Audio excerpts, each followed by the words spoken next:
morning, good afternoon, committee chair, members, Dr. Jones, and staff. I'd like to thank you all. My name is Robert Miller, and I'm a CFS patient. I've been ill for over 20 years now. I'd like to thank the Assistant Secretary, Dr. Coe, for attending our meeting. It's the first time in over 4 years of my attending in which we've had the Secretary or the Assistant Secretary attend.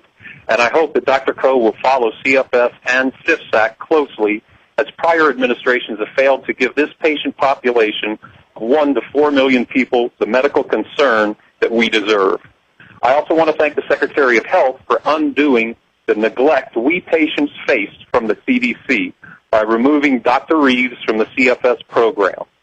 It's the first real step our government has taken to validate my illness. I welcome Dr. Unger, and at the same time, I expect the CDC to aggressively make up for the 20 years of lost time. We do not need any more head counting. We have a moment to seize here, so be bold and fund real research. Dedicate $100 million in NIH grants to CFS researchers who've given up on federal funding due to neglect. Help expand private research, which has propelled the current XMRV discovery and My Hope, which is what we should be discussing here today. You have miles to go before we patients say that our government takes CFS seriously. I was set to attend in person today, but my health prevents me.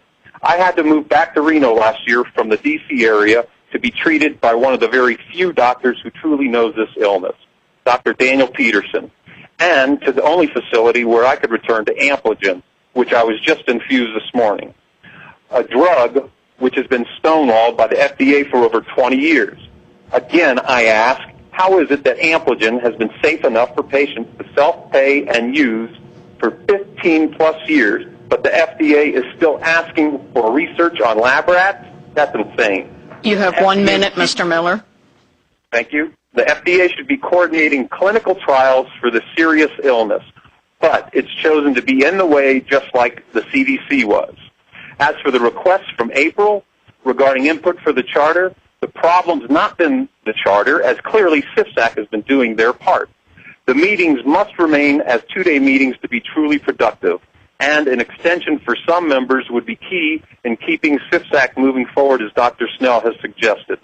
The only way CFSAC can function properly is if they get a response and action from the Secretary. Otherwise, CFSAC is invalid. So I suggested the charter that it state the Secretary will respond to all CFSAC recommendations directly or through the Assistant Secretary. Confirm the recommendations or deny them, but there must be a response to CFSAC from the Secretary of Health. Our lives and families depend on it. Thank you.